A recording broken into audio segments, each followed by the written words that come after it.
que tenemos poco conocimiento de la cultura cafetera, consideramos el color café con el color marrón.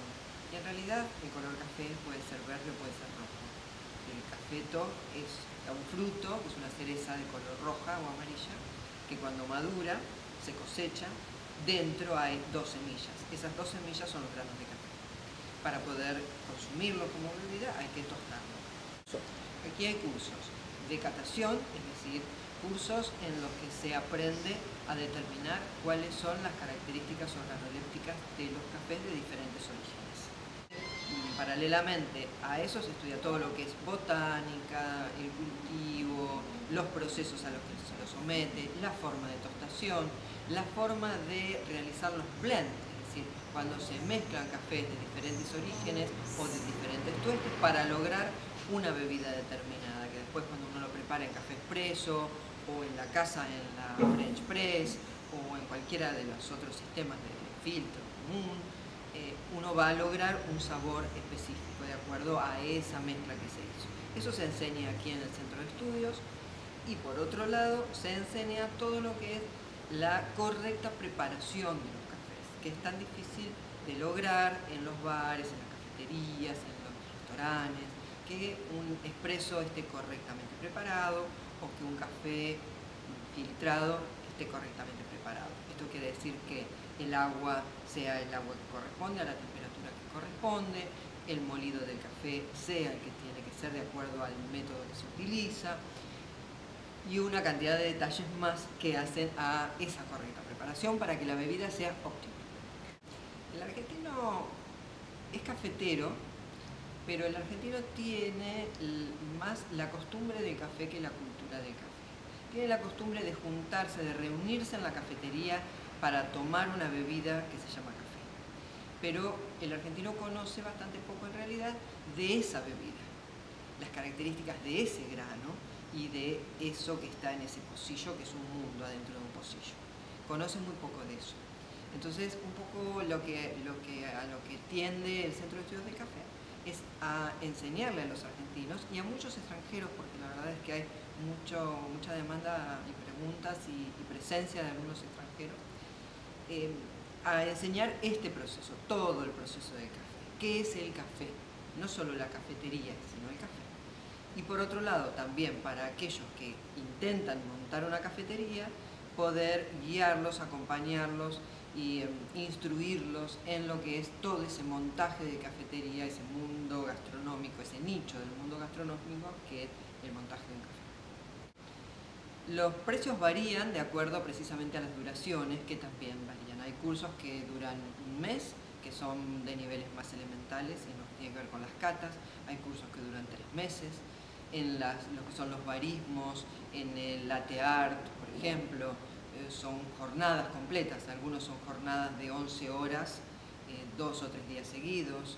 Podemos hablar desde 700 pesos a 2.000, 2.200 pesos. O sea, hay una variedad muy grande de acuerdo a la profundidad del conocimiento que requieren. A mí en general me gustan los cafés que son procesados de una manera, como se denomina, proceso natural. Es decir, que se recolecta la cereza y se seca al sol completa, la cereza entera con la cáscara, la pulpa y las semillas adentro, y se separa todo cuando ya se secaron, después que se secaron. Ese es el proceso que a mí más me gusta, son los granos, por ejemplo, los granos de jarrar de Etiopía, los de Yemen, de las distintas regiones, algunos cafés de Sumatra que son de procesos semejantes. Ese tipo de cafés son más aromáticos, con mucho más cuerpo, más rústicos y bueno, a mí particularmente me gustan más, pero reconozco que en todo lo que es el mundo de los cafés que se denominan lavados, hay unos cafés de excelentísima calidad, muy costosos en el mercado, por supuesto, pero eso va en el gusto del consumidor. Hay para todos los gustos en el mundo del café.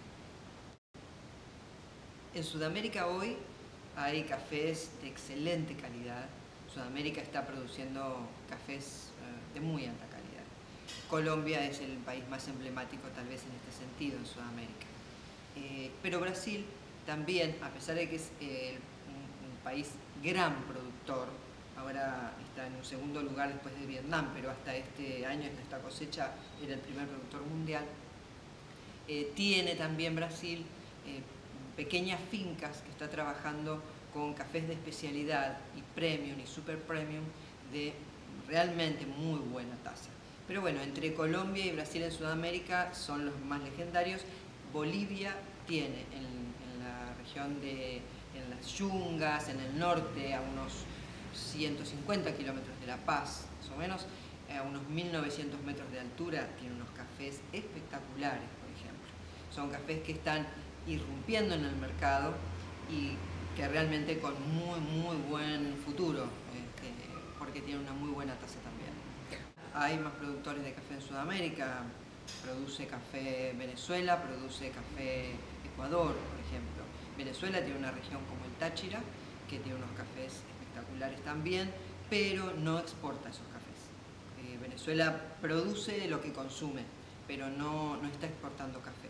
Y lo mismo Ecuador, la producción de Ecuador también es más limitada. Colombia, que está a veces quedándose un poco corta en la producción, hay periodos en los que por razones climáticas, digamos, de rotaciones de cultivos y demás, las cosechas anuales bajan en cantidad y a veces, por ejemplo, países como Colombia tienen que salir a comprar café a Perú, por ejemplo, que es otro país que está teniendo unos muy buenos cafés, para poder abastecer su demanda interna, cumplir con el mercado internacional y abastecer con cafés que no les son propios, como en el caso de compras, a Perú y a Ecuador para abastecer su mercado interno. Perú es un país también, por ejemplo, regiones de Perú de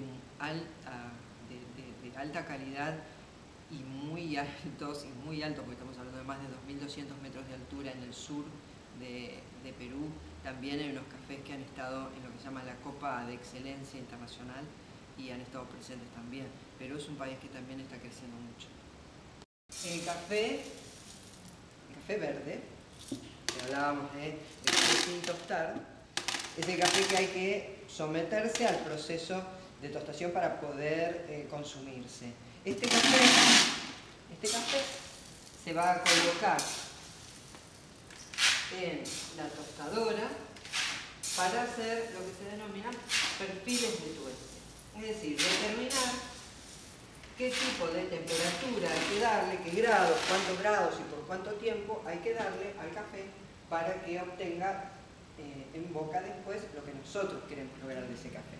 Entonces, lo que se hace con el café verde es, se ingresa por la boca superior del tostador, este grano va a pasar abriendo una compuerta, va a pasar a un tambor que es calentado por una llama, ese tambor gira durante determinada cantidad de minutos al fuego que uno determina ponerle, que el maestro tostador determina para ese grano, y va a dejarlo el tiempo que sea necesario. Para controlarlo se va controlando porque se va sacando por aquí y se va viendo qué color y qué aroma tiene ese café. El aroma es muy importante en la determinación del momento en el que se saca el café. Una vez que el café llegó al punto en el que tiene que estar, se levanta la compuerta y el café va a salir a un plato enfriador. Por debajo de este plato hay una corriente de aire fría que lo va a enfriar rápidamente. Y así es como termina, después sale por aquí, es como termina después este proceso de tostación. Eso es lo que se hace. Después de un tostador de 100 gramos se pasa aquí para repetir ese mismo perfil de tueste y ahí se va a determinar realmente si ese café se va a tostar de esa manera o no. A lo mejor se hacen 10, 15, 20 pruebas sobre el mismo café para obtener lo mejor de ese grano. Los defectos del café quiere decir que no todo el café es igual. Esto depende, ningún café es malo intrínsecamente. Ningún café es malo por naturaleza. El que lo va a hacer malo es el hombre cuando mete la mano. Siempre es así. Entonces depende a cómo se haya cuidado durante su cultivo, a cómo se haya cuidado durante su recolección, durante su proceso, durante su almacenamiento, durante su tostación y durante su conservación posterior, es cómo va a resultar ese café. En una primera etapa lo importante es para determinar la calidad y para determinar cuánto vale un grano de café, es que se hacen análisis sobre el grano verde. Y hay diferentes tipos de defectos, cuando el grano es amarillo, cuando está manchado, cuando tiene picaduras de insectos, cuando están rotos, cuando tienen hongos o cuando están huecos, cuando tienen piedras. Todas esas cosas van conformando, se van separando y uno termina haciendo una especie de mapa de lo que es ese muestreo para determinar cuál es el nivel de calidad de ese café. Que puede ser un café de calidad de especialidad, es decir, los superiores, pueden ser cafés intermedios o denominados premium, y los que se normalmente denominan como comerciales, que es un mundo muy extenso de cafés, por ejemplo, que pueden llegar a permitir hasta 360 defectos en una muestra de 360 gramos. Ese mundo es muy extenso, el mundo de los comerciales, pero se determina haciendo un análisis de lo que son los granos verdes. Los cafés se comercializan por bolsas de yute, por bags, y son entre 69 y 60 kilos, dependiendo el origen, el país de origen, es en ese peso. Varían desde $6 el kilo verde, $5 el kilo verde, hasta $200 el kilo verde.